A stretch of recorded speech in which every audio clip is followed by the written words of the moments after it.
Okay, so our chair, Councilmember Benoit, has been delayed in traffic for a little bit, and we're going to call to order the April 21st Stationary Source Committee meeting here at 10:30 in CC 8. And our first agenda item, you'll note that we're lacking a quorum at this time, but we don't have any action items on the agenda. Our first agenda item is agenda item number 1. Dr. Fine's going to lead us through a draft assessment of tertiary butyl acetate, TBAC white paper, and draft recommendations with regard to how to handle this policy. Thank you, Mr. Chair. Members of the committee, if we could bring up the presentation, please. Okay, so we're back on TBAC, and just by way of history, back in February of 2016, and related to the amendments to Rule 1113, the Coatings Rule, the Governing Board directed staff to reassess the limited TBAC exemptions in our existing rules. In October of 2016, we released a preliminary draft assessment, and we had some recommendations in there, and we brought that to this committee. One of the recommendations was going forward to use a precautionary principle that further TBAC exemptions will not be allowed going forward, and to work with OSHA to mitigate on-site worker exposure that may occur from the use of TBAC.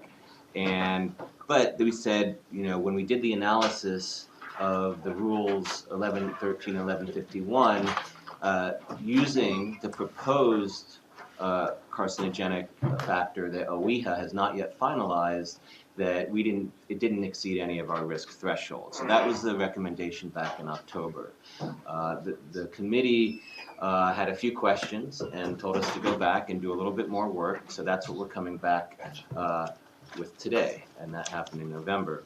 Just for the record, let's note that we now have a quorum, and Supervisor Rutherford has joined us. So I do want to mention that the State Scientific Review Panel, which reviews the work of OEHA, has not yet finalized this cancer potency factor for terbutyl acetate. And everything we're presenting today and the paper itself and all the recommendations in the paper are completely contingent upon OEHA finalizing that cancer potency factor as proposed. And this is what the board directed us to do last year, is to prepare ourselves for that finalization. So all the way through this presentation, it essentially assumes they will finalize it. But obviously, if they finalize it at a different level, more carcinogenic or less carcinogenic, or they don't finalize it at all, or they say it's not a carcinogen, then the findings and recommendations of this paper will have to be reassessed. So there are some letters in saying nothing should be done until we get the final word from OEHA, and we agree that we're not recommending to do anything until we see that. But assuming they finalize where proposed, this is going to talk about staff's recommendations. So at Stationary Source Committee, in relation to our current exemptions in Rule 1113 and 1151, we were directed by Stationary Source Committee to work with OSHA to address that occupational exposure. And we have contacted OSHA regarding that worker exposure with TBAC, and we'll continue to work with them. We were also asked to consult with Bay Area AQMD because there was some thoughts that they were conducting on-site worker exposure. And in fact, when we did check with them, similar to us, they do conduct off-site worker exposure for their health risk assessments, for their CEQA documents, et cetera, but they do not conduct on-site worker exposure.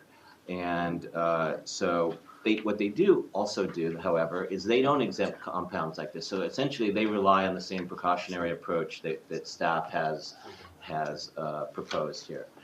And they also directed us to evaluate what it would take if we were going to go back to Rules 1113 and 1151 and evaluate what it would mean to remove or further restricting those exemptions in those previous rules. And this is what we've added to the draft report that we have released in the last few weeks. And And we also have recommendations going forward here. So as we mentioned on the on-site analysis, we'll continue to work with OSHA. We are still reluctant to, as a matter of routine, do this on-site worker exposure.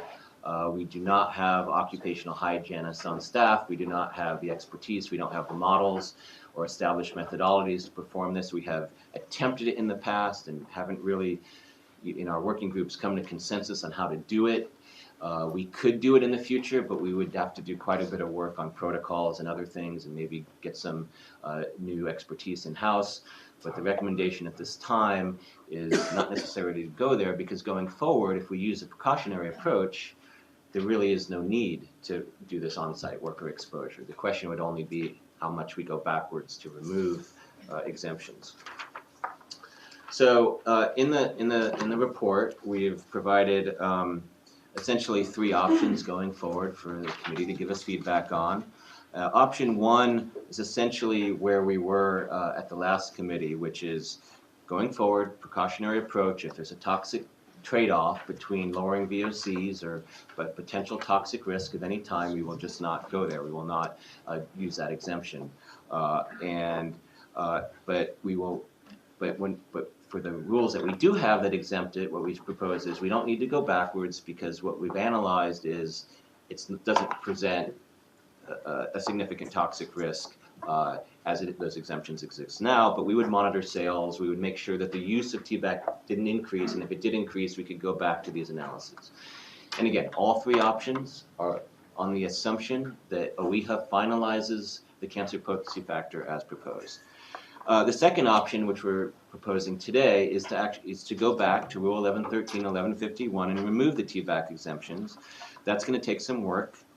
We will need time to analyze the technology to see what the replacement and reformulation times will be going back. We may have to allow some time for some of the manufacturers to reformulate without TBAC. We might have to increase some VOC limits on certain niche uses, which could increase VOC emissions to some degree, and then not necessarily result in the reduced use of TBAC. They could still keep TBAC, they just would have to count it as a VOC if we had to raise the VOC limits. And it's really the rulemaking process that would analyze all these issues in detail with the technology assessments and working through all that through working groups and with the manufacturers. One potential issue here is that if we remove the exemptions and raise the VOC limits, they may actually take TBAC out, but they might replace it with other solvents, and those solvents may actually have a higher toxic profile. So that's something we would also have to guard against. And the third option is, remove TBAC exemptions in previous use, but even go beyond that. If it does turn out to, if OEHA finalizes and it does turn out to be a toxic compound that we're worried about through our analysis, that there's other things we can do in our rules to either prohibit its use or limit its use in other applications. And again, it will need that same time for retesting. It will eliminate the use, but again, it could also lead to replacement of other solvents that may have a higher toxic profile. But again, these are things that would all happen in the rulemaking process. So these are the 3 options. And I would say there is an option 0, and some of the letters you received have an option 4, which is if OEHA does something differently, then we need to assess all this differently as well. And if they say it is not a toxic compound, that would change our thinking in a lot of these recommendations. Just a little more detail, because this is what we were asked to do when we went back, is that if we increase the VOC limits to accommodate removal of the exemption, there could be about a 0.3 ton per day maximum VOC increase if the limits in these key areas were increased. We didn't identify any coatings containing TBAC for almost a decade after the exemption was adopted. It really is in limited use at this point. The initial estimates were overestimated. There's been a field surveys recently by CARB that found minimal coatings using TBAC for 1151, although there are products out there that do have TBAC in it. And then, as we mentioned before, when we did the current risk analysis, it was below the significance threshold. For 1113, the potential backsliding is more significant if the VOC limits were increased in these areas. It could be as much as 2 tons per day. We hope it would not be that much. The exemption was initially included to address the issue of industrial maintenance coatings, the ones that are exposed to the atmosphere. The preliminary data from the CARB survey, it's about 95% of the IM coatings out there don't use TVAC, and they still meet the limit, so they are available. But the current, and again, the same current risk analysis was below the CEQA significance threshold. So actually, staff recommendations is continue to work with OSHA, as we are doing, and reiterating our previous recommendation that moving forward, if OEA has deemed something to be toxic, that it is not worth the trade-off, and we don't need to exempt those compounds from being counted as a VOC. And in terms of our options, what we would recommend is we can go back and remove those TVAC exemptions if the committee directs that way. But it does take significant resources, and as you know, implementing the AQMP and the dozens of rules we have scheduled for the next couple years, we're suggesting we don't rush out and start this right away. These rules, 1113 gets amended maybe every 2 years or so. So when we bring it back, that's when we could take care of it. And 1151 we could do on a similar schedule. But as resources allow, or when the rules are next amended, that we would come back and remove those exemptions. Because it is a significant amount of work in terms of the technical analyses that would have to be done, as well as the CEQA document, the environmental impact report of potentially replacing TVAC with other types of solvents would definitely have to be analyzed, as well as the VOC, potential VOC increases. So the next steps is what we're really waiting on that scientific review panel to finalize that cancer potency factor. That will really tell us where we're headed, and I think we're recommending keeping this in draft form until that happens. Then we are moving forward with proposed 1168 for public hearing, and at this point, we will know in the summer, but at this point we will not be including the TVAC exemption, and that the rule amendments for 1113 and 1151 that might remove the exemption are going to be sometime beyond 2018 or beyond. So with that, I'm happy to answer any questions. My apologies for running late. All the improvements we made on the 91 still don't help it when there's an accident. Just past the 71. So does the board have any questions, or we go ahead and take public comment? Oh, go ahead. I have a couple of questions. What triggers the precautionary approach? Essentially, if OEA has determined that any of the potential solvents that we would consider exempting, so as a VOC, as counting as a VOC, if there's any toxic profile at all, rather than going through the full analysis of is it worth the trade-off or not worth the trade-off in terms of VOC reductions, we'll just say, hey, it's not worth it. We'll avoid that debate, we'll avoid the argument, it's not worth it. And given the AQMP that's really focusing on NOx reductions, not that VOC reductions don't have a benefit, when you start considering the toxic risk of some of these compounds to the people near the sites that are using them, we would rather just not encourage the use of anything that has a toxic profile. And how expeditious is that declaration in terms of saying we think there might be something toxic here? In terms of OEA making those determinations, We've been waiting about 5-6 Not years very now. expeditious at all. Yeah. not very expeditiously. But is there any alternative? I mean, in a sense, I understand we're not expanding to, testing each worker, and in many ways we do rely on other people's assessments or analyses. But is there any alternative? Any other entity that identifies toxicity? Federally, there's EPA and ATSDR. There's They're going other. to be very aggressive. Not even on the- Typically, OEA has always been more aggressive than the federal and faster, believe it or not. But this is actually a broad issue, because if you in this world, there's thousands and thousands and thousands of industrial chemicals out there, right? And there's no way to realistically test every one of them. So this is a much broader issue. But if we do know something is toxic, and we don't want to be the ones that, based on one scientific paper that suggests that there could be something, we don't want to be the agency that makes that final determination of yes or no.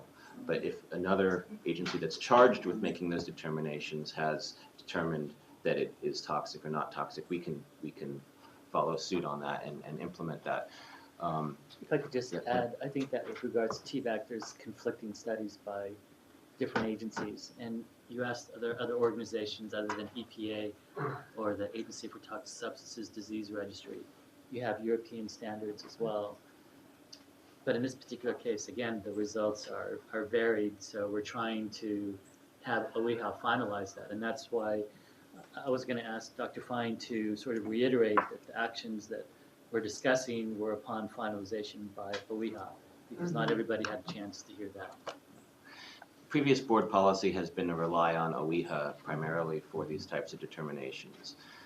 If the board decided that we wanted to broaden that to some of the other federal groups or international groups, we can consider that. But right now, in the past, a lot of our for consistency, because we have programs like our AB 2588 program and other programs that by statute essentially rely on OEHA's determinations.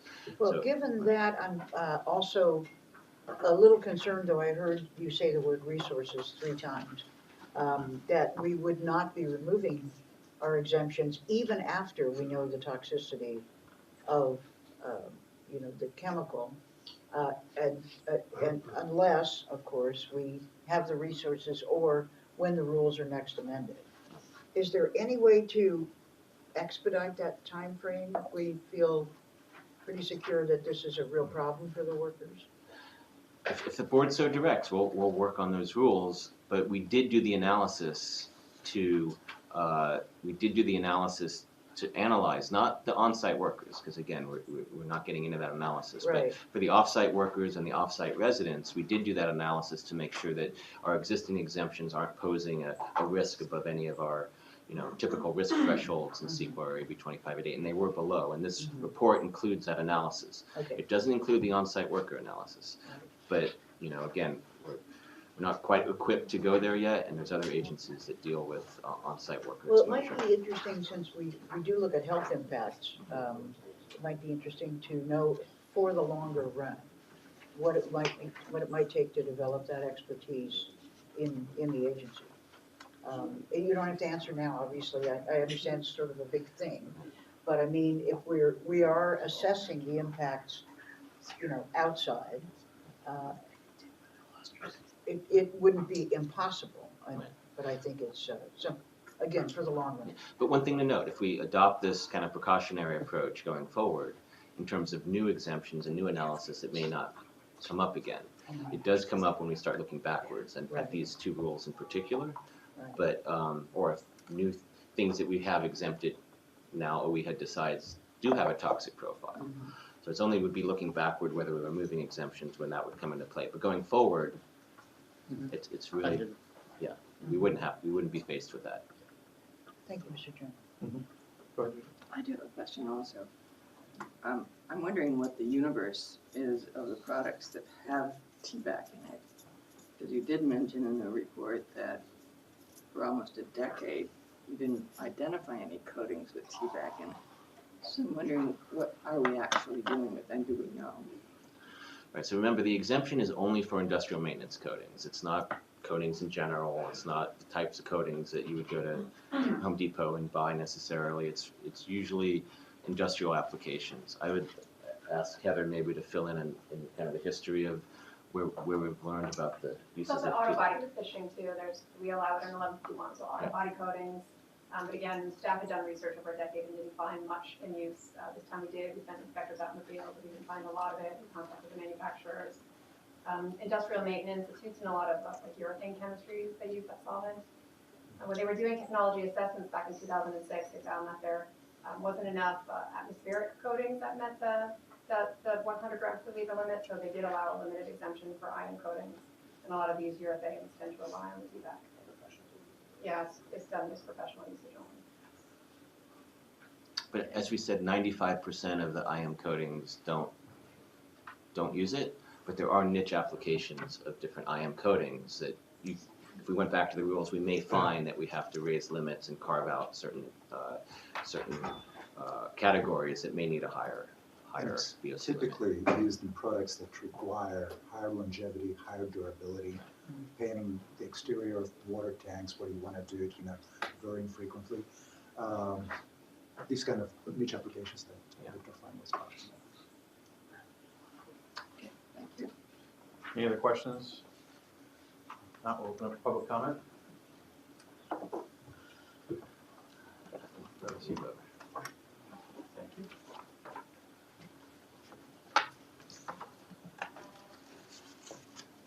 Get an idea of how many people are gonna comment on this item, so we know, or we can get out of here on time? One more, 2, 3. Well, Three. go ahead. The first thing I want to say is thank you to the Air District for your tremendous work.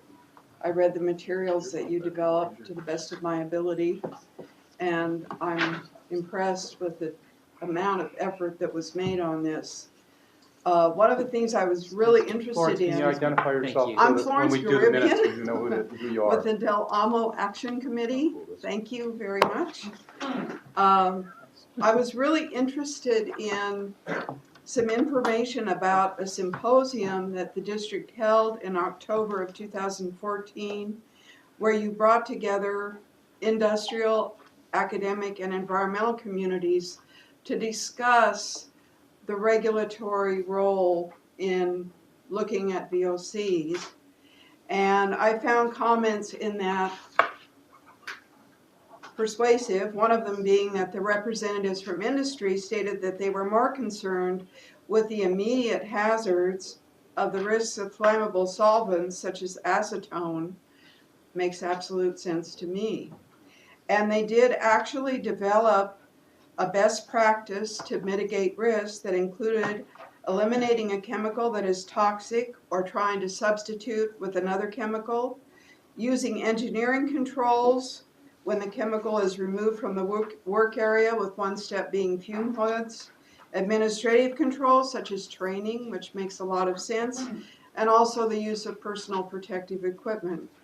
They also had a set of comments that encouraged the compliance with CEQA, that OEHA should be deferred to for guidance and methodology in estimating risks, and also that, and I mention this as being relevant to this discussion today, an interim policy and guidance from OEHA is acceptable.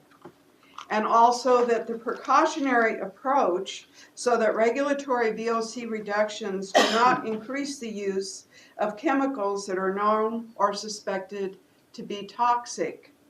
And as I understand it, TBAC has been defined as a chemical that is a carcinogen. OEHA has determined a cancer potency factor for the chemical, and the science review panel that looks at the determinations of OEHA has signaled it agrees that TBAC is a carcinogen. And with that in mind, I'm thinking that it makes sense to move forward with that as the decision and begin to implement steps to reduce exposure to a chemical that's known to be a carcinogen. I support option 2 as presented by the Air District, and also encourage the Air District to look again at the precautionary principle. And I am curious to know, because this came up twice in these Wrap it up. You're discussions. past your 3 minutes. Okay, Go ahead, I'm wrap it up. really pretty much through. Okay. About the discussions with Cal OSHA about this, and a little clearer recommendations from them about what they would recommend. Thank you very much. Thank you. Next speaker. Come on down.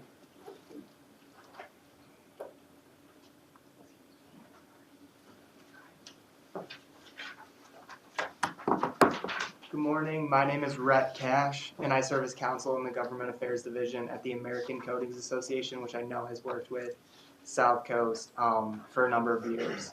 As I'm sure a lot of you guys are aware, ACA is a voluntary nonprofit trade association working as an advocate and ally to advance the needs of the paint and coatings industry and the professionals who work in it.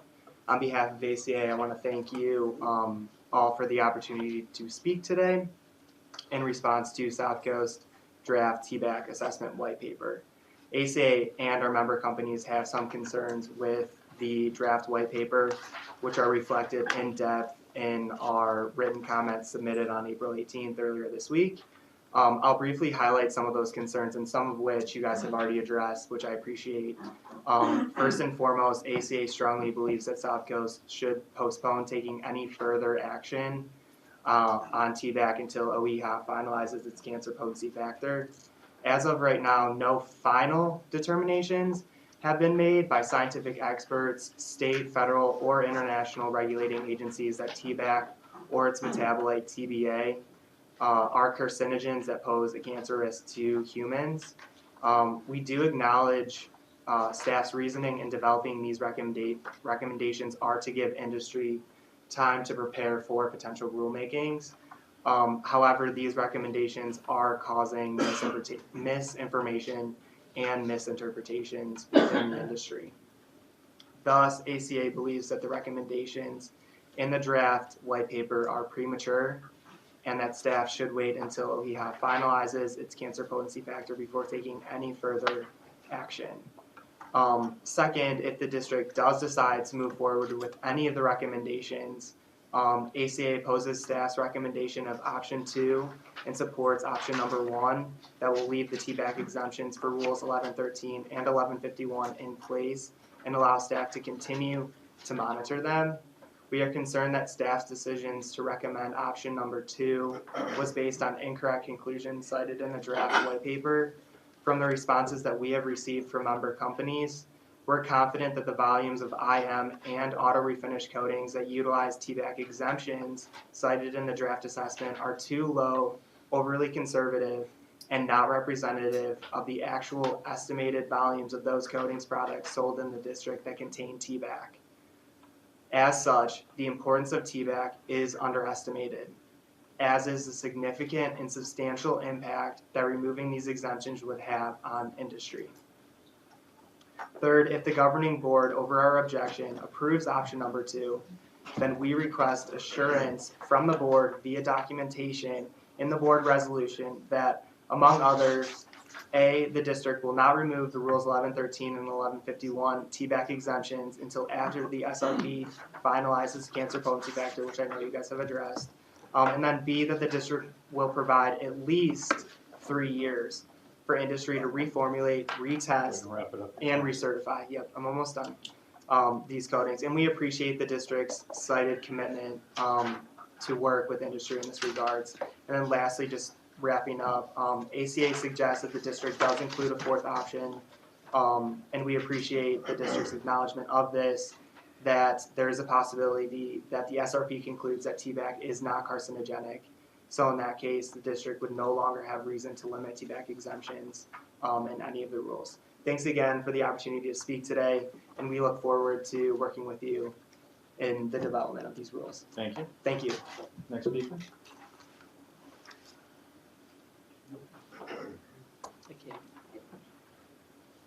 Mr. Chairman and committee members, good morning. I'm Kati Wolf, Director of the Institute for Research and Technical Assistance. And I provided extensive comments to the district and a letter, and I think it was distributed to the committee members as well. So I hope you've looked at that. And as some of you know, the VOC exemptions for tert-butyl acetate have been really controversial for a number of years. And a lot of rule amendments were suspended, so the district could make a decision on what to do about it. And some years ago, OEHA actually analyzed the toxicity of tert-butyl acetate and deemed it a carcinogen. This was some years ago. And at a meeting last year, the scientific review panel did agree with OEHA that it was a carcinogen. And they're just analyzing the toxicity data. And the scientific review panel approval for OEHA's analysis is expected sometime later this year. Now, as I indicated in my letter, I definitely support the district's preference for option 2, which specifies that the exemptions in Rule 1113 and 1151 should be removed. But I'd like to see the district go further. Since the SRP signaled already that it agrees with OEHA that tert-butyl acetate is a carcinogen, there's no need to wait for the final SRP meeting to remove the exemptions. We already know they should be removed immediately. And district staff have indicated they generally give suppliers 3 to 5 years to reformulate. And they have also indicated that that's likely what they will give them this time. And I believe that no longer than a year is needed to reformulate, since industry has known for a long time that tert-butyl acetate is considered a carcinogen by OEHA. There are plenty of alternative coatings for the Rule 1113 and 1151 applications that don't contain tert-butyl acetate, and they even meet very low VOC limits.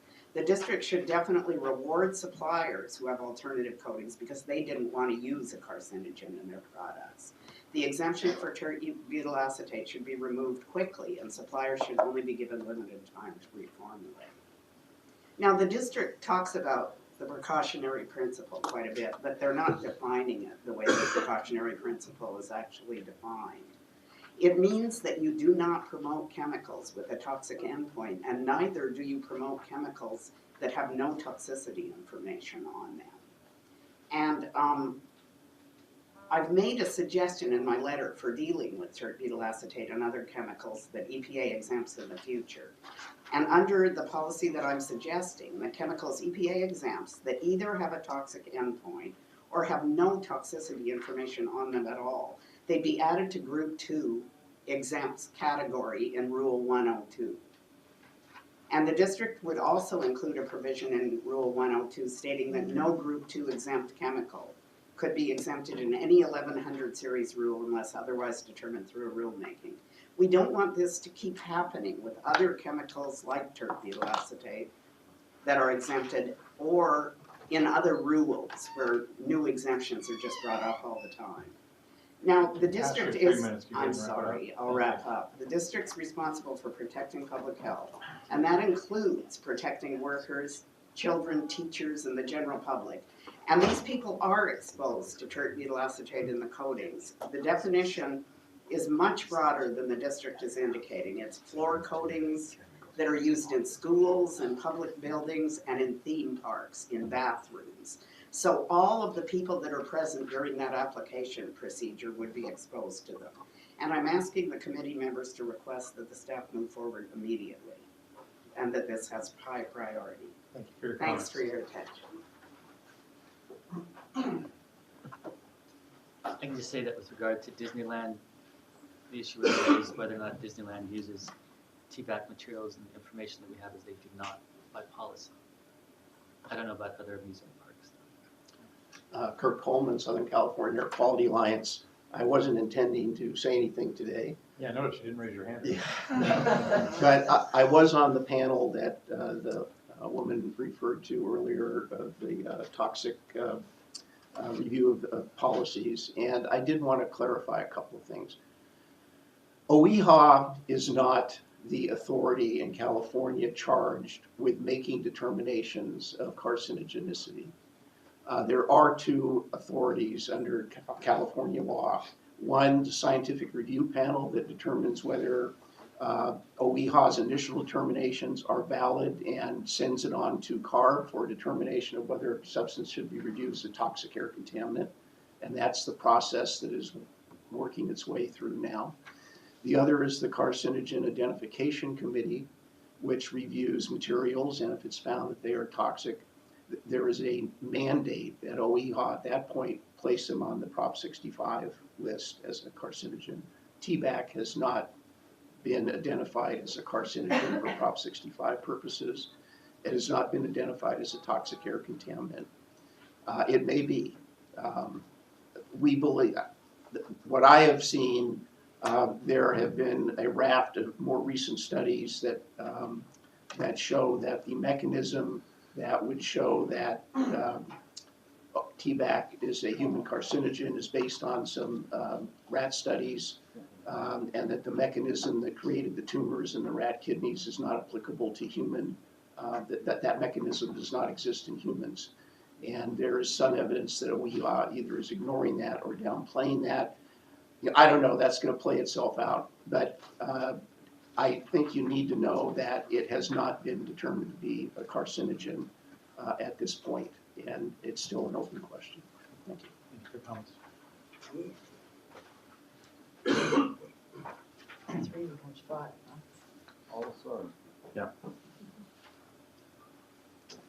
Kyle Frakes with Tenema Company. First, I want to thank staff for the work on this report. It was a good job on the report. I did submit written comments. I'm not sure, did everybody get a copy of that? Okay, great. Then I'll just summarize briefly. I won't waste your precious time here. We do have a concern about using a draft factor for the base of a report and leading to misinformation and misinterpretation. We don't believe any action or any report should be made on the draft factor. As Kurt mentioned, it's not, this substance is not on the Prop 65, so that's a question in itself. We're opposed to option 2. If the committee decides to move forward with any recommendations, we would recommend approving option 1. Option 2 is based on data which may underestimate the quantities of TBAC coatings.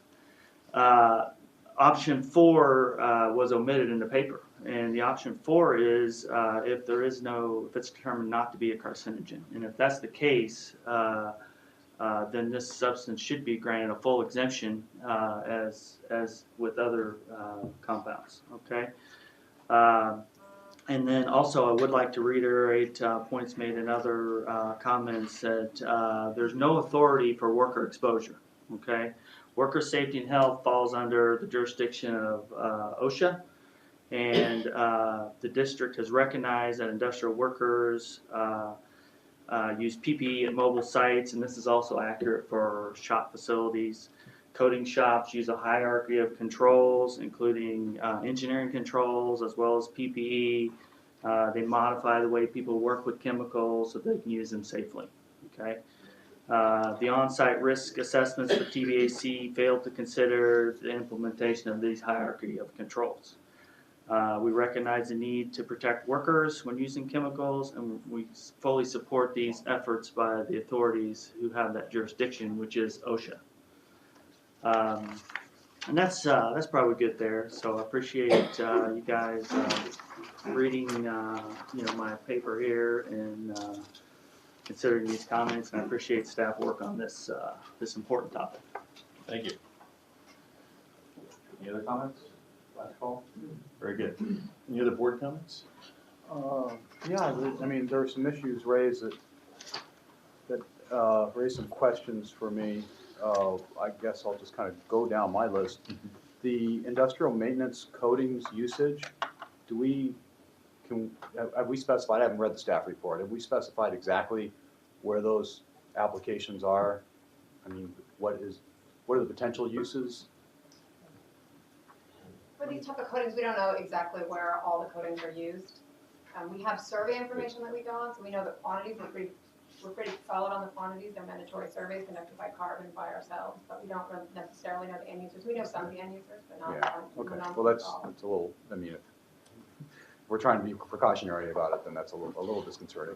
But that does lead to the second point, which was the claim that we might be underestimating the actual use, which I think, if you look at it from a different perspective, is actually a little more disconcerting than it is reassuring, because it's potentially higher exposure than we've been presuming when we're calculating risk.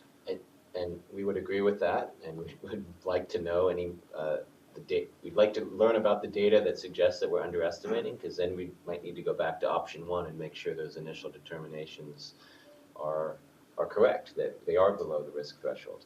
I will mention that we're talking about long-term exposure. This is a carcinogen. So the types of end uses we focus on when we do our analysis are the end uses that have repeated application that would have more of a long-term exposure than an end use that would have an application once and then last for 10, 15 years.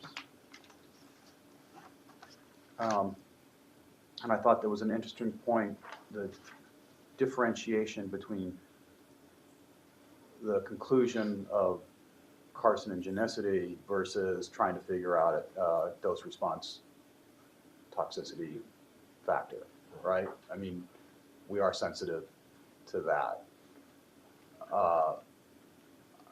this is a balancing of priorities and resources. I understand we have burdened staff with a lot of rulemaking requests in the next couple of years.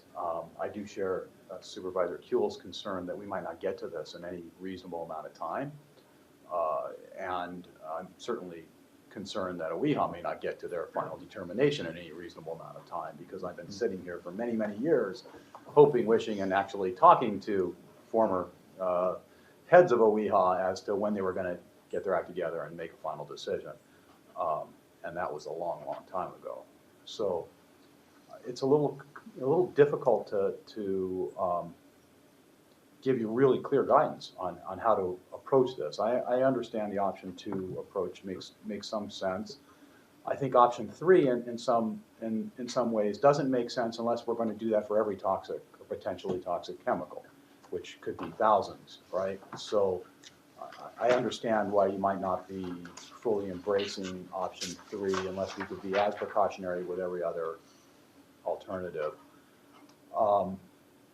I guess I'll leave it at it would be nice for me, I think, if we could have some more certainty, and perhaps if OEHA doesn't act by the end of summer, actually come back again and then decide what we need to do on our own initiative because of what looks like a determination of carcinogenicity as opposed to toxic dose-response relationship. If OEHA is still sitting on its hands. But I also would like to know, is it going to be 10 years? Is it going to be 5 years? Is it going to be 3 years before we get to amending these rules? Because if it is going to be, in the 5, 10, 15 years before we get around to removing this exemption, given a determination of carcinogenicity, I'm not going to be real comfortable with that.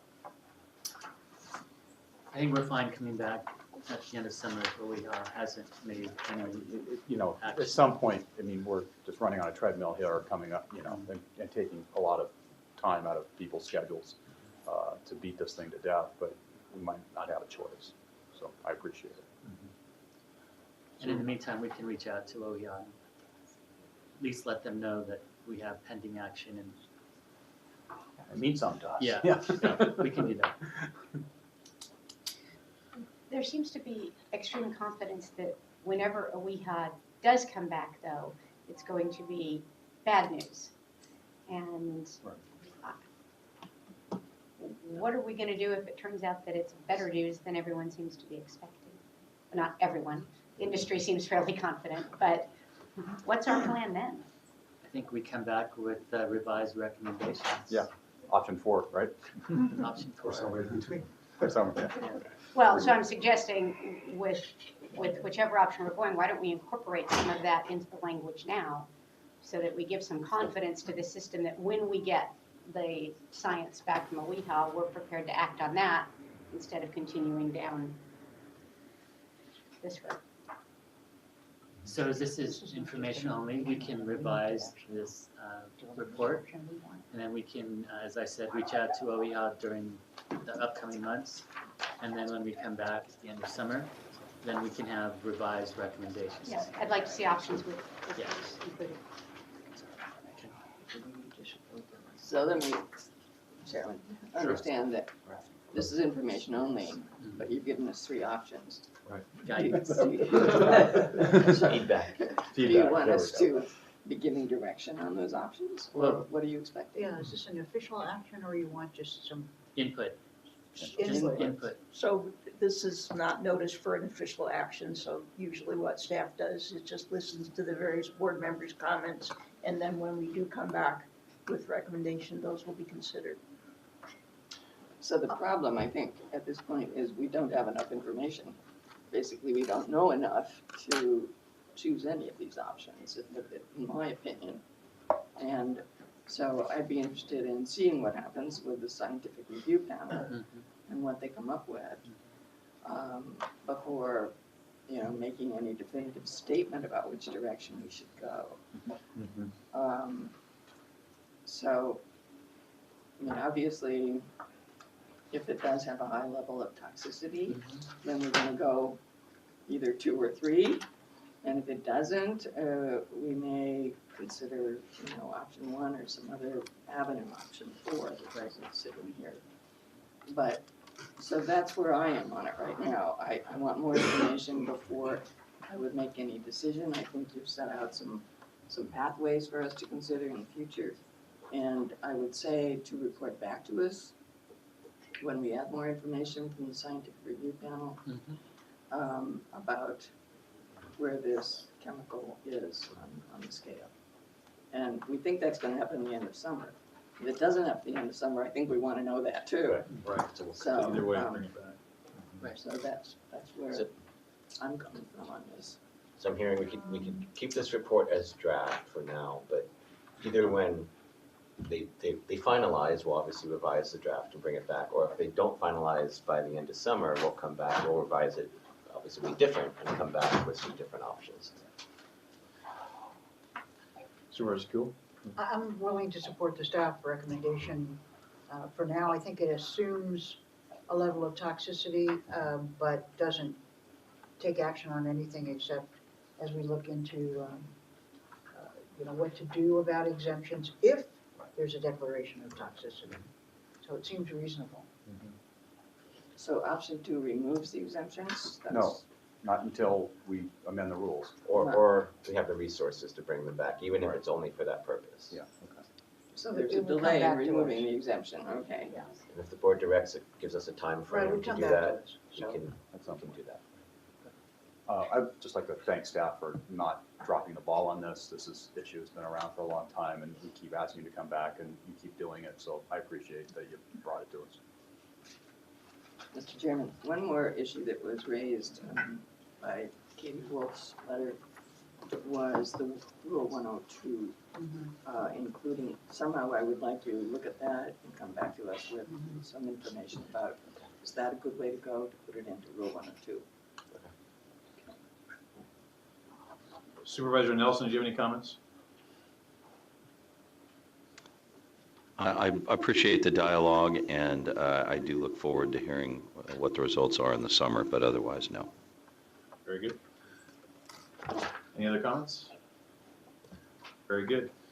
Before we move on to the next item, can I get a show of hands here for different items so we have a better idea of what is brought over here? So item number 2, the non-attainment new source review. Anyone here to speak on that? Yeah, okay, and then how about proposed rule amendments 1147, sorry. Okay, I got quite a few there, and then I'm sure there's also at least one in the room for 219. In the interest of, we want to make sure we take care of the people that are here today. Can we go ahead and skip this item for right now, we'll come back to it at the end. No problem. Okay, so let's go ahead. You'll be here next month, right, Mike? All right, so if we can go to item number 3, if that's all right with everybody? Sure. All right. Yeah. Just 20-minute estimate mean, Just the staff. do we need a 20-minute presentation? This is item number. Get to that. 219 is going for a hearing in May as opposed to 1147 for June. Whichever order you'd like to take that. I don't want to skip it, I just want to. Just go brief. 20 minutes. Yeah, I'm going very brief. Go ahead and go brief. Okay. 40 minutes. I got 40. Yeah, to get through Yeah, both. 5 minutes. No pressure. You got 5 minutes. You got 40 minutes of speakers. I'm giving 3. Rule 1147 was adopted in 2008, and as we discussed at one of the previous Stationary Source Committee meetings, we did do a technology assessment that was also subject to an independent third-party review. We're looking to take those recommendations to the board, plus one that came from the independent review. The amendments to 1147, large part, represent relief from the rule requirements. Just like to briefly go over those. We're going to be relaxing some requirements for new and existing equipment. And then we've been working with stakeholders to finalize those recommendations. We have had our public process with working group meetings and public workshop. But let me get to one of the biggest things we're doing, which is getting relief for the sources that emit less than 1 pound per day. We do have a July 1st requirement that affects several thousand pieces of equipment, and we're proposing to relieve that requirement for existing equipment until they either replace the unit or replace or do a major modification to the burners. They will be required to meet that limit after that, and there is new technology that's available when they do that conversion. We are looking to also require the equipment to be changed out the burner systems once the equipment hits 30 years of age. One of the other elements that we're doing is, for a number of those pieces of equipment that came out of the technology assessment, is raising the limit from 30 to 60 ppm. This will allow equipment such as afterburners and incinerators to continue operations as they do now. And again, the revisions are consistent with that. Here's one of the bigger items that we've discussed, which is what to do about the less than 325,000 BTU units. Considering back in our conversation last month about 219 and nickel and diming, the smaller sources, here we're recommending that new and existing units be exempt from the emission limits if they're under 325,000 BTU.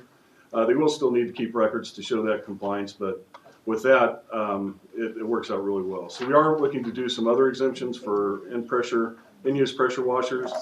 As I said, this is really getting to relieving. One of the elements I do want to talk about really quickly is that we are working with EPA to allow vendor guarantees for 2 million BTU burners and less, as opposed to requiring them to source test or go through a certified. We believe that there's ways that we can work with the vendors and get enough information so that we don't have to go through that expense of source testing. Overall, we're looking at a 0.9 ton per day delay in the emission reductions. We do believe we'll get that back from the 49 to 5,600 pieces of pieces of equipment. But with that, there's less than 5/100ths of a ton or 100 pounds a day that would be foregone that we'll be able to make up through the AQMP set aside.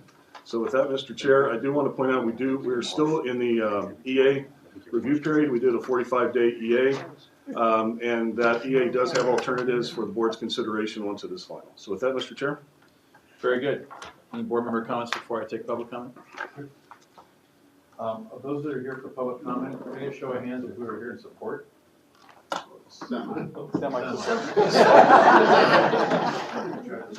Meetings are timed, if I have 6, but we go down to, say, a minute, and I get half. Okay, come on up. Thank you, Tracy. Yeah. Tracy, go ahead now. I don't need the hot seat. Oh, that's okay. Okay. Jerry Bonetto, I'm the Vice President of Government Affairs for the printing industry in California. First, I'd like to thank staff for working with us on that, and the two components that I think were of value were the relief of units under 1 pound a day, and also the raising of the NOx limits. That's critical for us. The only question I have is, in that slide, you say remove compliance requirements for small units when a facility relocates. What is a small unit? There's no definition of that. Tracy? Yes, sir. So for the small units, those less than a pound per day, if they relocate and they stay under the same ownership, there's no essentially penalty, if you will. Could we put that in as a less than a pound a day? Does it say that in the actual rule? Yeah, in the actual rule. Well, I have, the rule hasn't been circulated yet. That'll be in that. Okay, thank you. Thank you. That's the only comment. Come on up here. How is everybody today? Thanks for taking time. My name is Charles Aiello, MidQuarter National. We're a gas burner manufacturer who are the one provider of a solution to the NOx issues in the automotive refinishing market. 5 years ago, 6 years ago, we had certified a product line to be compliant to the NOx requirements. During that time, the last 5 years, we have found that some of the burners that are being provided today, the 1 million BTU burner, is too large for the application, causing overheating of temperature, overshooting of set point. In our new certification, where we will have our documentation completed early May, I just talked to the people who have the paperwork. All of the testing's done, documentation's been provided, or just dotting the I's, crossing the T's, to provide a burner that is 50% less BTUs, which will solve some of the problems in the overheating situation. There's only one condition right now that the burner doesn't really operate like we would all like it, and that's whenever the temperature gets above 65 degrees outside. Because then when it's above 65 degrees outside, the minimum temperature rise the burner can provide is overshooting set point. There is a way to control that, and that's by using another independent control to cycle the burner on and off. Might not give the complete performance that everybody's looking for, but it'll give them a solution for overheating. You've taken out a product that is 90 ppm of NOx. That's what the product that we've currently provided into the market, and you've put something in there that is in the low 20s. So I just wanted to give support for we do have the product out there. We've, on our last certification, We listed 7 manufacturers with 28 models. On our current certification that should be approved here early May, we have 14 manufacturers with 46 models. That's my point. Thank you very much. You're welcome. You played Monopoly as a kid a lot, right? Yeah. Always won.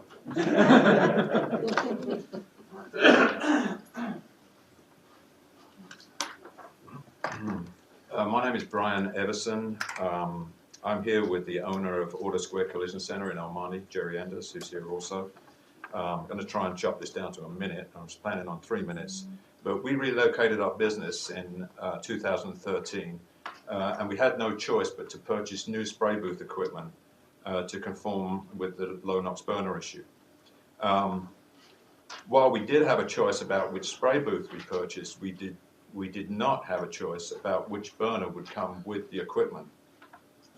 Since 2013, we've watched our operating costs increase, our productivity decrease, while also realizing that the low NOx burner in our equipment was never going to give us the control over the working temperature that we need. And that is pretty critical for us. During that period, we've also watched the various companies involved point fingers at one another as opposed to, whose problem really is it? The problem is that the actual working temperature fluctuates wildly compared with the temperature set point on the control panel. This is a well-documented problem, even though we sat in on a meeting here at the SCAQMD yesterday where somebody said it was just us that had the problem. It is not just us. It's a well-documented problem. The spray booth manufacturers have known about it, the burner manufacturers have known about it, but apparently the SCAQMD did not until the last committee meeting when our owner Jerry Enders stood up and spoke. So far, the best the burner manufacturer can come up with is to certify a smaller burner to reduce the temperature rise and change the thermostat controls, as Charlie just said, both of which we would have to pay for and of which people still acknowledge won't fix the problem. It just makes it not quite as bad as it is today. I would like to finish by saying that it is my very humble opinion that there is a huge disconnect between the testing of burners for certification and compliance purposes and what happens once they're plugged into different types of equipment out in the field. What happens is that unsuspecting end users like us are stuck with the cost and other consequences that when they don't work. In 2013, when we relocated our business, we had no idea of what we were getting into. We trusted that the company, that the people involved in making the rules and the equipment manufacturers had done their homework, which they clearly had not. Thanks, make your assessment. Thank you. This seems like an answerable question. I mean, that staff could do some research. They could provide some of their information that they have, say it's a worldwide problem.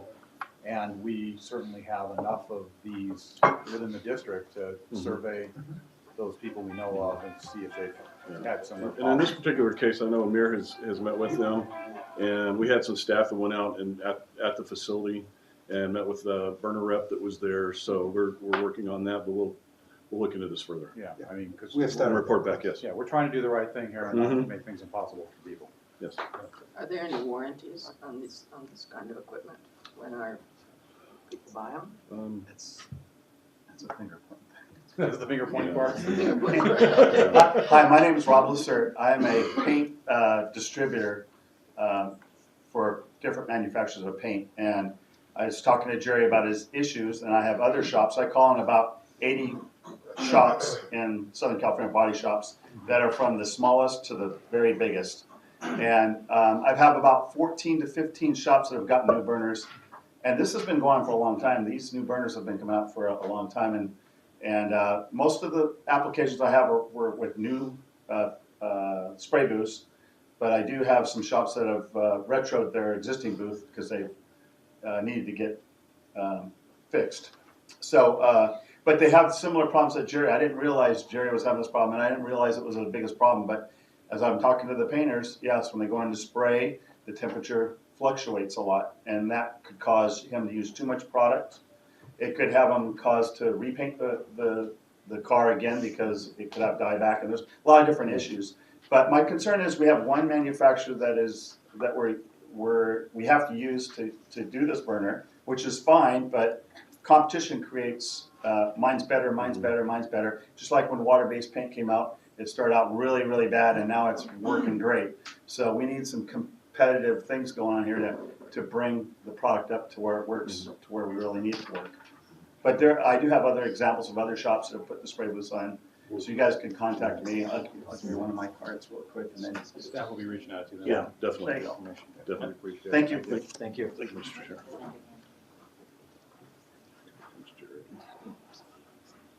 Okay, I'm Jerry Enders. I was the one that was here last time. Okay, and although I appreciate some of the things that have happened since I was here the last time. We had 2 people from the AQMD come out to my shop. They verified that the unit was set up properly. They actually, Vaughn and Emmanuel actually climbed up on my booth, which is 14 foot high. They climbed a ladder, climbed up there, took pictures, verified that everything was the way it should be, according to the source, or according to your certification test. And then they came back down and verified the issues that we were having, okay, and that it fluctuates, okay? Rob is somebody I've known in the industry for years. I do not buy from him. I have no financial interest in Rob coming here, okay? And I have no this isn't a benefit for me to come here. I'm not getting anything financially from coming here, other than I think what happened here is wrong, okay? You've cost me $100 grand already and you've changed that a lot now, but I'm not gonna get that $100 grand back. Okay, you've changed a lot, and I appreciate that. I appreciate when I come here and speak that somebody's listening. However, you're still not listening about the burner and the low NOx, and only having one supplier for that low NOx burner. That's wrong. That's wrong on our end, for our industry. And most shops, Rob calls on 80 shops. Most of his shops, probably 99% of his shops, don't emit a pound a day. So we need to look at this whole low NOx burner thing, and you show me, take me to a shop where the low NOx burner works, okay? I'm willing to go. I'm willing to have anyone from the AQD come into my shop. I'll show them what I already showed 2 employees from the AQD, what happens. Show me one that works. Thank you for your comments. Thanks for coming in. It's really helpful to hear. Yeah.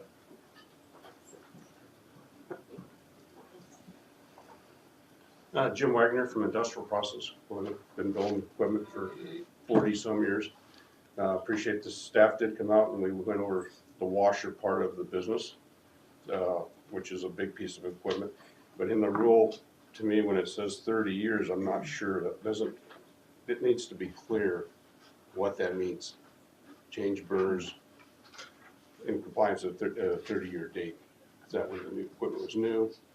Equipment was, the start date's today, and what equipment that is. Is it going to include the less than 1 pound per day? Is it going to include burners that are under 2 million BTUs?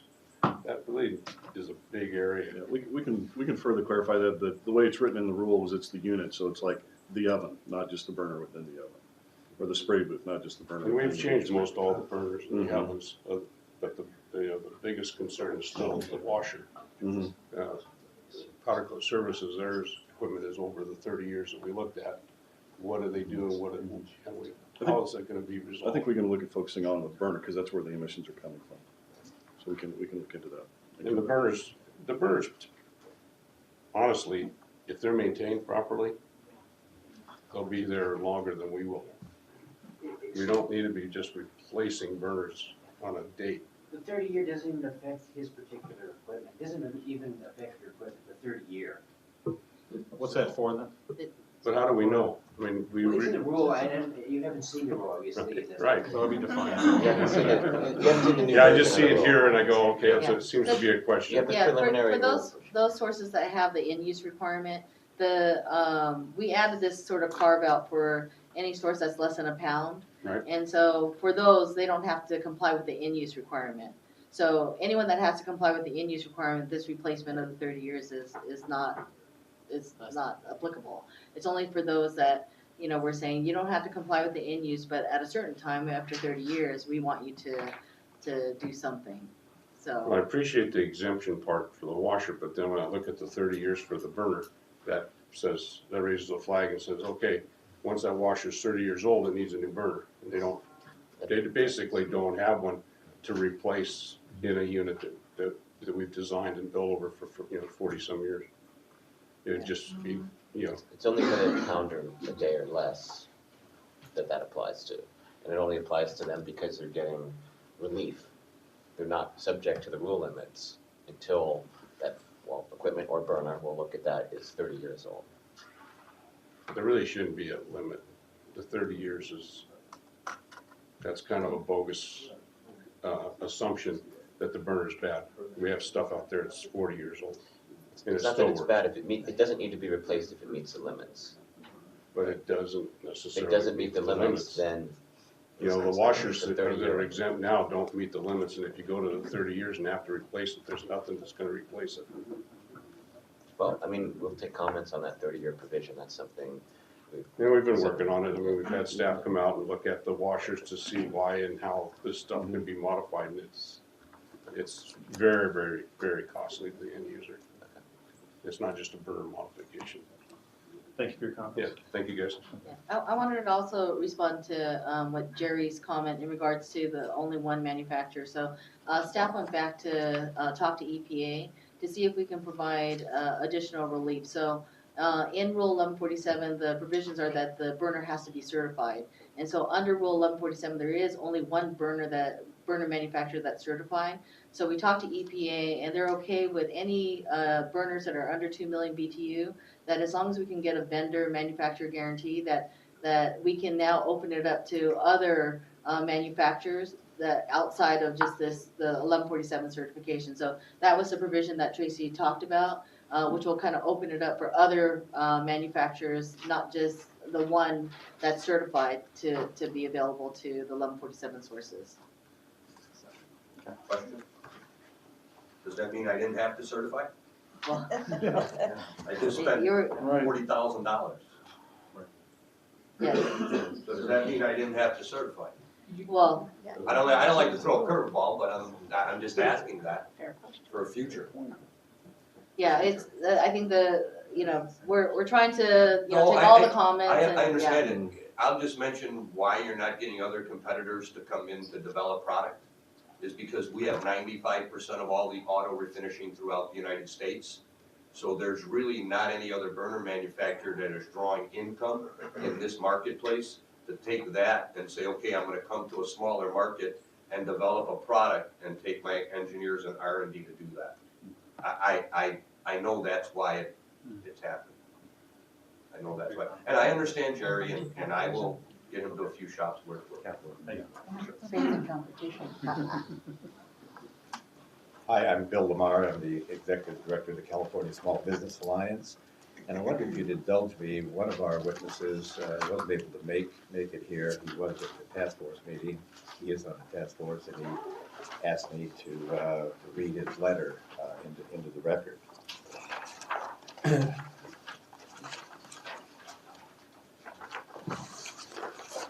This is from Anthony Endres, who is a recognized furnace oven burner consultant and has been a constant member of the 1147 task force for the past 6 years. Dear committee members, we have significant concerns regarding the proposed modification to Rule 1147. We attended the task force meeting yesterday and several issues came up, including significant additional modifications relating to the proposed amended rules. Today, you are presented with a partially modified rule that we on the task force have not seen nor had an opportunity to provide comments on changes. It is our feeling that prior to the Stationary Source Committee providing comments pro or con regarding 1147, you must have the complete rule upgrade package for review. To that end, we respectfully request, 1, a 1-month extension for your and stakeholders' review of the proposed amended rule. 2, an executive officer order extending the compliance deadline that is scheduled for July 1st, 2017 to September 1st, 2017. That's assuming that the district is dark in August.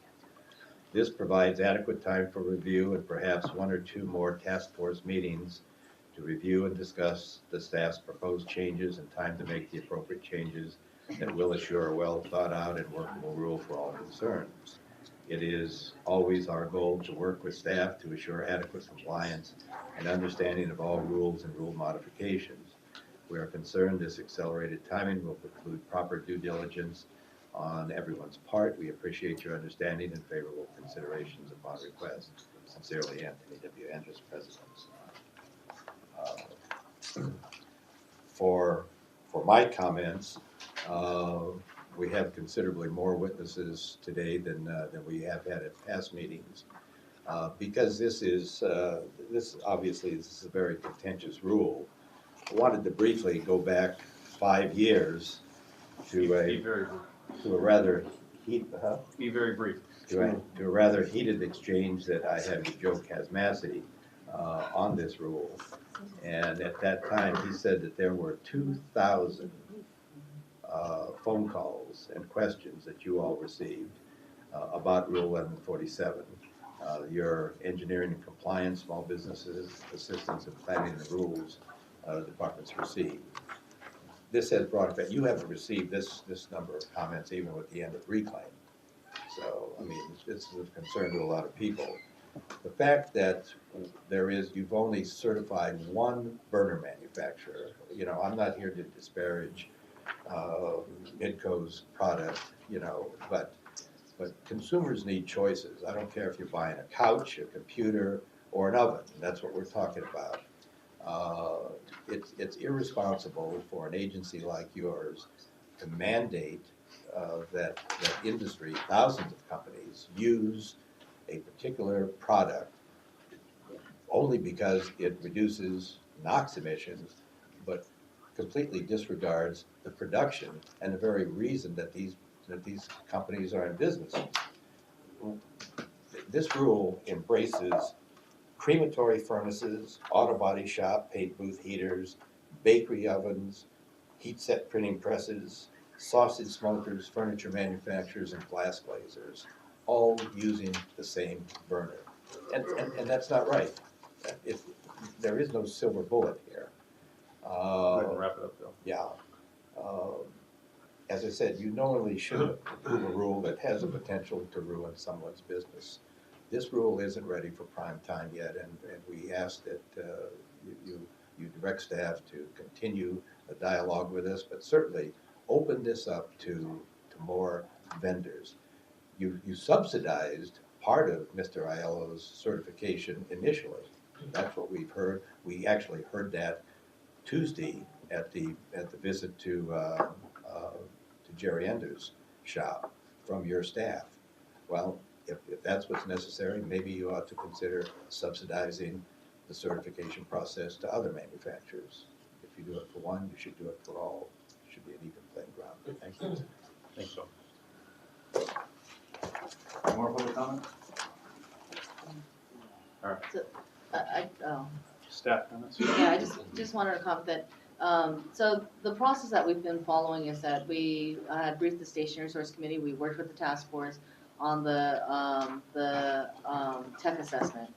And the recommendations that we had from the tech assessment were folded into the proposed rule. We had a draft rule, we released it to the task force. The version that they have now is not materially different than anything that we've presented here. The only thing that is different is that how we're just summarizing it, so it's in a very clear and concise form. And I think there was so much confusion in terms of what the relief in the rule was providing, because everything was in such individual pieces of, you know, this equipment, that equipment. But when we presented it in this format, then it sounded different, but it's the same provisions in the rule. There's nothing different in terms of what we're proposing. If I can just add, this is not an accelerated process. This is typical. We release a preliminary draft rule language and staff report. we get comment on it, we've gotten comment on it, and then we report back to committee on that comment and talk about how we're gonna incorporate that comment in the next version of the rule, which is essentially the 30-day version, which is gonna come out at the end of this month because it's scheduled for June. So and the reason we are trying to go in June is there's a July 1st deadline coming. What we're doing is providing extensive relief for the smaller pieces of equipment, and either it's a pound a day or less, or 325,000 BTU or less. We're also changing the way you calculate whether you're a pound a day or less to be a little more lenient on how that calculation can happen. So we're trying to provide that relief before this deadline kicks in. And I was just looking over this letter, and Barbara can correct me, but I don't think option 2 is an option in terms of an executive order delaying. I don't think the executive officer has the authority to change a rule like that. So Is that that's correct, Barbara? That's correct. Could you explain the deadline? Yeah, so by July 1st, all these sources for which we're providing relief, if we do not adopt a rule in June, will have to meet that limit. They'll be in violation if they do not meet the limits in the rule. In violation of Existing rules. We understand this was a technology forcing rule, a very broad rule, a very contentious rule, and it was first adopted with the thought we would do a tech assessment, see how it's going, and see what would have, and knowing we'd have to come back. And now we're at the end, and we do need to make some changes because of what we've found. And the issue you're hearing about the spray booths is a technical issue that we need to work on going forward. But if we don't do something by July 1st, we have an even bigger problem, right? And the spray booth operator has a bigger problem. Right, but some spray booth operators are if they're under a pound a day, this will provide relief This gives to them. them relief. So I've been working on this rule since I was elected to this board. And we've made some progress. I think that's good. Because, I mean, one of the things about the rule that has been so difficult is that it affects thousands of pieces of equipment and different kinds of equipment and different applications for those pieces of equipment. And we still have this problem with the spray booths. But I'm thinking, if we go ahead with the rule, can we still work with them to iron out their problems? Because we're not gonna put anybody out of business under my watch. I've said that from day one here. A lot of them are small businesses, and they are the backbone of the economy, in my opinion, and I think we need to be cognizant of that fact. But I'm not sure how we do that. Maybe staff can help. How do we still help the spray booth operator? And are there other parts of this where burners are involved, where they're not working? I mean, we see that with the automotive spray booth thing that Mr. Chairman? What's your work on that? Could I make a comment that there is a procedure in state law where a source who cannot meet a district rule limit can seek a variance for a limited period of time from the district hearing board if they can show that their failure to be able to meet the limit is beyond their reasonable control. Because the amendments that staff are proposing affect so many people, it's much better for us to do that rule amendment in June and not have all those folks try to go to the hearing board. But for those people who feel that they can't comply even after the rule amendment that we adopt in June, if they feel they can make a case to the hearing board, then they're free to try to do that and potentially get additional time to come into compliance. It can sometimes be a real burden on the hearing board if there's a lot of people, but it is an option available under state law. So that puts the burden on the small business owner. Well, and what I'm, is there a way that we can do a carve out? So Barbara, maybe if I could just ask this question. There is the issue of enforcement discretion. Yes. That has been used in the past. In some cases, the executive officer has come to the board and recommended that the board bless the exercise of enforcement discretion for pending a rule amendment if we feel that there won't be harm to the environment and that the benefit to the industry outweighs the harm to the environment. So that's a possible option as well. And that matter comes to the board for a vote, is that how that Well, works? It doesn't always, Or no? Just learned that I thought that the EO had the ability to. we do, you Have the do enforcement have that discretion. ability, but generally when it applies to a large group of sources, rather than a particular source that has a particular problem, and traditionally, the executive officer brings that to the board, but it's not a legal requirement. So I guess that kind of boils down to how many people are gonna be affected by this. Is it gonna be just a few and then the variance procedure would work? If it's gonna be a whole universe of people, then it'd be better to use enforcement Just remember, discretion. it's about the existing rule is affecting all these people. So we are providing relief for a large fraction of people who would have a problem. Now, we might not be providing relief to everyone, which is what we're talking about. But I don't, Barbara can correct me if I'm wrong, about the burden being on the facility or facilities to come in. It's not like we necessarily would oppose the request. Often they'll come in for a variance and staff will agree that's needed, and that's a much smoother process. And I think in the past there's even been group variances for classes of facilities. So That's true also. there's other mechanisms we can use as we work this out. And I don't know how clear it is with the staff presentation, but if we won't do anything, come July 1, there'll be a forced replacement of those burners operated by the automotive spray booths. And we are talking about in thousands, in terms of thousands. But if we move along with the staff recommendation, that forced replacement will evaporate, and they'll be replaced when the unit is being modernized or moved, So by and large, the problem disappears. Well, we still need to work on any technical issues, so when they do replace it, it works. Sure.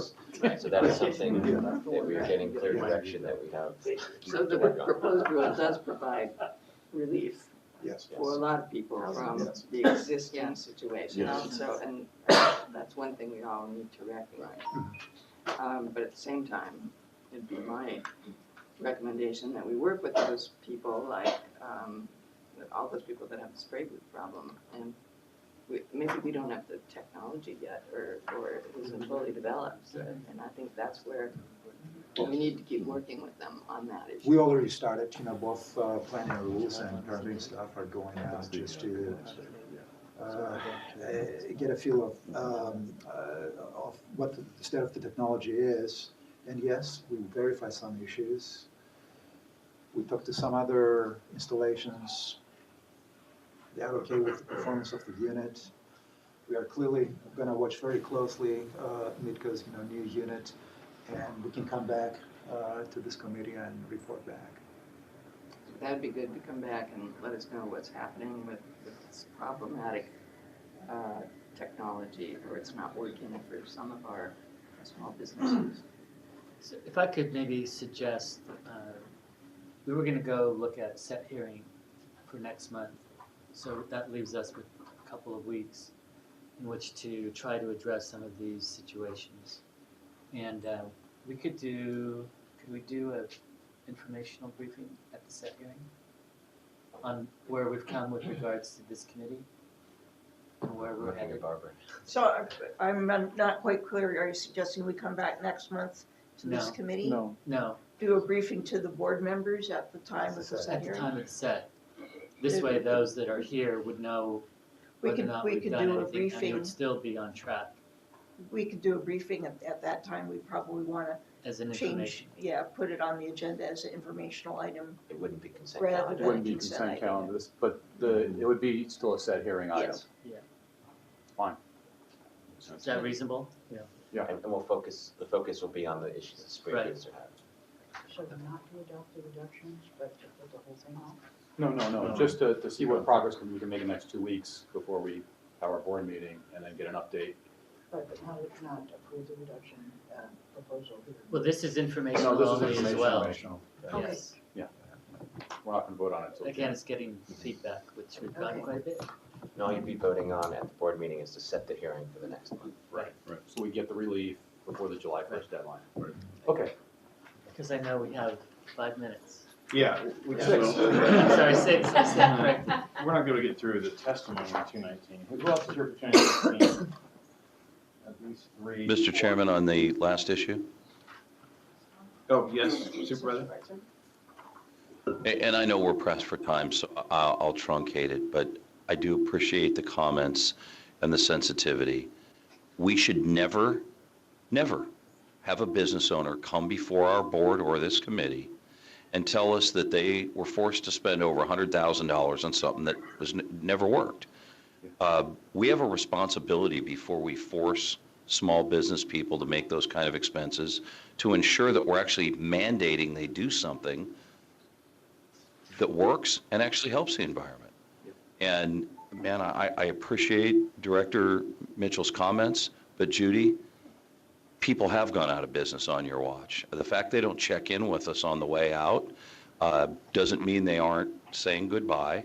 Spend some time with Bill Lamar. We don't have time today. He'll tell you about them. They have left. What's going to happen when we continue to do this type of thing is the little guys surrender. They can't spend $100,000 and figure out the frustration of bringing our staff and climbing on their apparatus and learning that it doesn't work. There are a lot of small businesses that don't have $100,000 to spare just to prove what we should have known before we asked them to make the expense. So we should be giving these people immediate relief until we, with the industry that implements the equipment that they need to go get, guarantee that we can ask them to go purchase something that actually makes a difference in the world and works. Thank you. Thank you. Any other comments by the board? Wayne, what can we do to, I don't want to just skip 219. We know it's coming to the board hearing, but what options do we have? The technology committee starts in 4 minutes, and I've been warned not to go over my time. I mean, I think we could waive the staff presentation and just deal with the issues as they come up. That's a good idea. Let's go to public comment. Go ahead and let's go straight to public comment. Thank you. I'll read fast. Yeah. Good morning. Rita Luth, Director of Environmental Affairs for RadTech. Our proposal is good for the environment because it provides an incentive for businesses to convert to cleaner technologies, resulting in a voluntary emission reduction above and beyond those required under current rules. We are sympathetic to the struggles of businesses in the South Coast and believe removing regulatory barriers would encourage investment in low VOC technologies. You can pass my slide. On slide 4 of the staff presentation, there's a quote that says, "Vapors that escape will be captured in a vapor sock made of UV-treated material." Here's yet another application of our technology. So we're not only reducing the VOCs on the coating side, but now we're enabling other industries to reduce their VOCs in other ways. If I did not know the background on 219 and saw the table of issues laid out by staff, I would get the impression that staff has bent over backwards and that RadTech is unwilling to compromise, but nothing can be further from the truth. RadTech has made many concessions. I've summarized them in the handout. One of the remaining issues is the segmenting of our industry into 3 categories: waterborne materials, solvent-borne, and 100% solids. That is something we cannot support. That is, it's not technology neutral. As an aside, acetone, which is 0 VOC, is a solvent used in some formulations, but the VOC content is 0. The ruling which we saw as part of the set hearing package a few weeks ago had addressed that issue, and we thought it had been resolved. But last Friday, new language was provided to us going back to the segmenting concept, and that is a substantial change from the set hearing package. Rule 219 does not have a holistic approach. Rather, it is a patchwork rule. 1 ton per year might seem like a big number until one looks at some categories in the rule that are currently allowed 32 tons per year. The hypothetical scenario of facilities using hundreds of gallons per day is not realistic, and even if such a scenario were to materialize, there would be a substantial emission reduction from the conversion to low VOC materials. The requirement of a 1-page form may not seem like a big deal until we look at other categories of the rule which have no VOC limit specified and no form required. A 1-page form may not seem like a big deal until we look at the other existing requirements for different forms that these facilities have to comply under Rule 109, and I've provided excerpts. These facilities already have to comply with 109 record keeping. We believe the requirement of yet another form will result in confusion and unnecessary uncertainty, which is not good in the business world. Printers and spray booth operators do not have regulatory expertise usually. Although one pager may not seem that bad, I know there are some IRS forms that are half a page, but since I'm not a tax expert, I pay my accountant to help me fill them out. Furthermore, this new record-keeping requirement only applies to low VOC materials in the printing and coding sector and is therefore not equitable. Go ahead and wrap it up, you're fast. Thank you. Businesses have options. They can go to other more business-friendlier districts, and I've provided some of the requirements in the Bay Area and San Diego. Bay Area has made it a policy to not sweat the small stuff, and I think that's where they're reducing their permit backlog that way, and I think that's the way this district needs to go too. Thank you. It's 12 o'clock. You gotta give him 2 minutes to speak. I'm sorry. I just can't stand it. Jerry Bonetto, Printing Industries Association. You might wonder who we represent. We have 900 member companies in Southern California. Statewide, we have in the Printing Industry Association almost 1,900 companies. So we do have a laundry list of companies. We don't just have some make-up name that we represent some group. Within our membership are flexography printers, lithography, screen printers, digital printers. So we cover all gamuts, and many of them use UV ink in that. And most of them, like in the label area and the flexo label area, are well under a ton a day.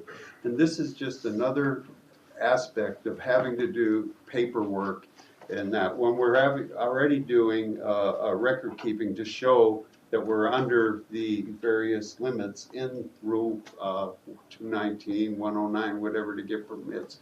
Why do we have to do this? And this is just another burden. Most of our shops, our average size of a company, by the way, is under 16 employees. I'll leave it at that and answer any questions you may have. Thank you. If I could clarify, we are not adding an additional burden in this rule to anyone under a pound a day and meets the 50 gram per liter limit. We're providing a new option that instead of a registration, which exists now, that you pay $200 a year and have a 2-page form, we're asking for this half a page form and no fee instead as an option. We're not adding I don't believe we do registration. If you're under a certain limit that you don't need a permit, you don't have to do these things. No, if you're under half a pound, I believe. Yeah, If yeah. you're under half a pound, you don't need a permit. If you're under a pound, you do need to register now. And what we're doing as an amendment. My members don't register, I'm telling you that right now. Well. And I represent the industry, and I don't even know about it.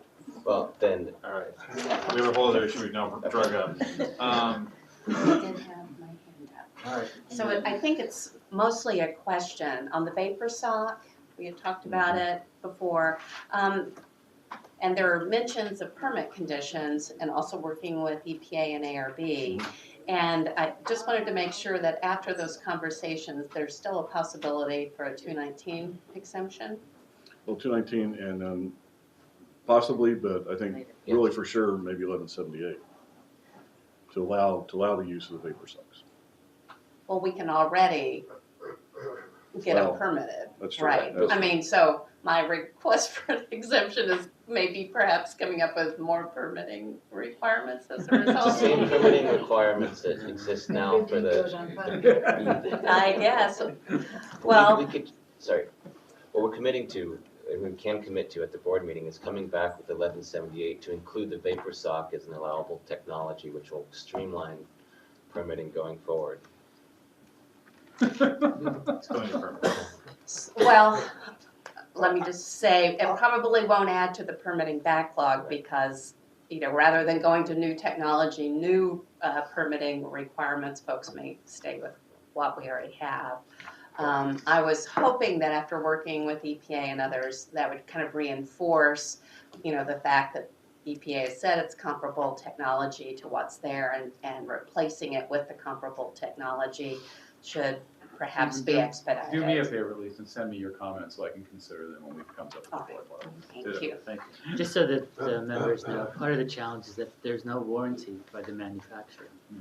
And that was one of the things that we were looking at. And while the manufacturer says that they believe they're good for 10 years, it would be nice if there was a warranty that we could say that this period was covered. And so we're trying to get some further information. I know we'd asked both San Diego as well as Bay Area. I was going to add, if we can amend 1178 and we can establish some maintenance procedures, if we are smart enough to do that, we may be able to get around the permitting issue and still allow that, make those SOCs, as an allowable control option. Right. And the big concern was that we talked about amending it in rule, and that would have been 2 years down the pike. And what we're trying to do is greatly reduce that time. But we're trying to find out and provide certainty with regards to emission reductions and still take into account there. So I think we have another issue to address. Sorry, one quick thing. At the last committee, there were multiple issues that came up with 219. This is reporting back. These are the remaining issues you heard about today. And for the committee members, if you're interested, I actually have a sample vapor stock. I was intending on doing a show and tell. I'll have it out in the hallway if you're interested in seeing it. Great. All right. Any other questions, anyone? Has the EPA weighed in on the UVEV 50 gram liter threshold? No, they haven't. Yeah, the 50 gram, 50/25 has been in our rule for quite a while. So we're just adding this other option that they can submit a one-pager with no fee. That's the kind of the revision that we're making. The air districts that she mentioned that don't have this option, do they have the same record keeping requirements that we have in place now? No, they weren't. If we contacted the various agencies, the Bay Area, San Joaquin, and Santa Barbara would require permitting, but in terms of record keeping, they really didn't have any requirements for that. But they would require permitting, where we are requiring registration or, as an option, a free one-page form. And on the one-page form too, I don't think it could get any simpler. It's who are you? And then there's 3 check boxes that just say, I am less than this, I this and this. So there's no calculations, there's no data.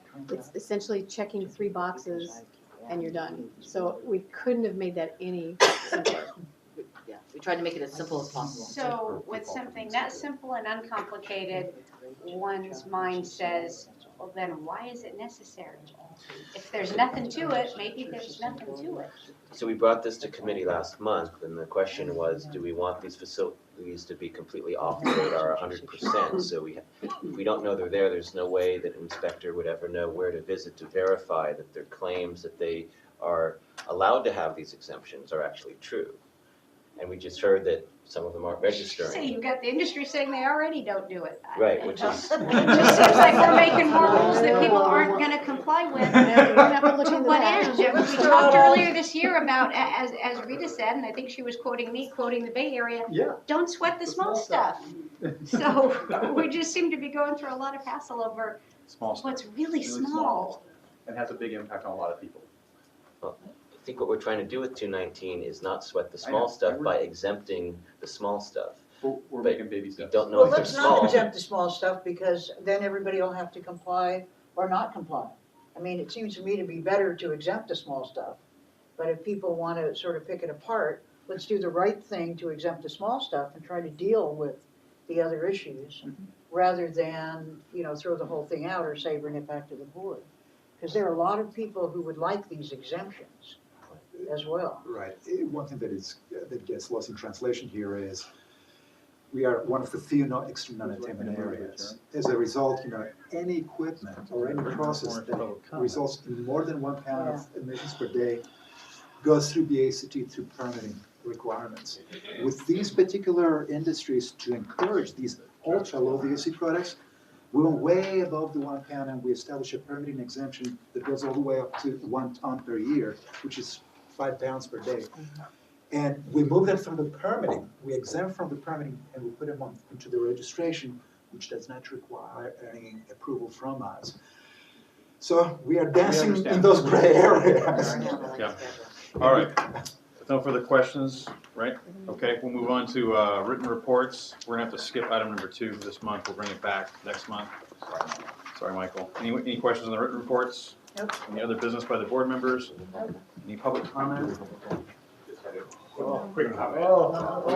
Sorry about that. Okay, I'm gonna start the next committee in the ladies' room. That's not the meeting, yeah, it's not where it's been noticed. Really? Quickly go. Sorry, guys. I'm still Bill Lamar, and I just wanted to comment about 1147. For the past 6 years. All right, 1147 you already spoke to and it's on the agenda. Public comments for items not on the agenda. All right, well, this had to do with discretionary enforcement. It's been enforced for 6 years.